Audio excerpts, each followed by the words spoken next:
বাচ্চারা এই নাও পিৎজা। এ পিৎজা, আমার অনেক ক্ষুধা লেগেছে। হ্যাঁ হ্যাঁ, আমিও পিৎজা খাবো। আচ্ছা দাঁড়াও। হ্যাঁ বাচ্চারা, আমার ভাগের পিৎজাটা একে দিয়ে দিও। ঠিক আছে স্যার। হ্যাঁ ভিখারি কোথাকার। হ্যাঁ হ্যাঁ, এটা তোর, আর এটা তোর, আর এটা আমার, আর এটা ওই গরিবের। আরে আবুল, তুই একে পিৎজা কি জন্য খাওয়াছিস? এক কাজ কর, এর পিৎজাতে জাল মিশিয়ে দে। হ্যাঁ তুই ঠিক বলছিস, এই গরিবের যা হয় হয়ে গেছে, আমাদের কি? এবার হয়ে গেছে এই গরিবের পিৎজা রেডি। হ্যাঁ না বেটা, কোনো গরিবের সাথে এগুলো করতে হয় না। হ্যাঁ এবার ঠিক আছে।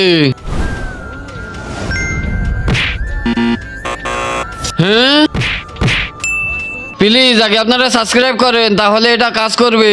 আজকে প্রমাণ হয়ে যাবে আপনি কাকে বেশি ভালোবাসেন। মাকে ভালোবেসে থাকলে ভিডিওতে লাইক দিয়ে চ্যানেলটি সাবস্ক্রাইব করে দেন। আর যদি শয়তানকে ভালোবেসে থাকেন, লাইক সাবস্ক্রাইব কিছুই করতে হবে না, আর কমেন্টে লিখে যান আই লাভ ইউ মা বাবা। ধন্যবাদ। এই নে ভিখারি কোথাকার। হ্যাঁ এবার হবে মজা। অনেক মজা তো এটা। আরে এ তো খেয়ে ফেলেছে।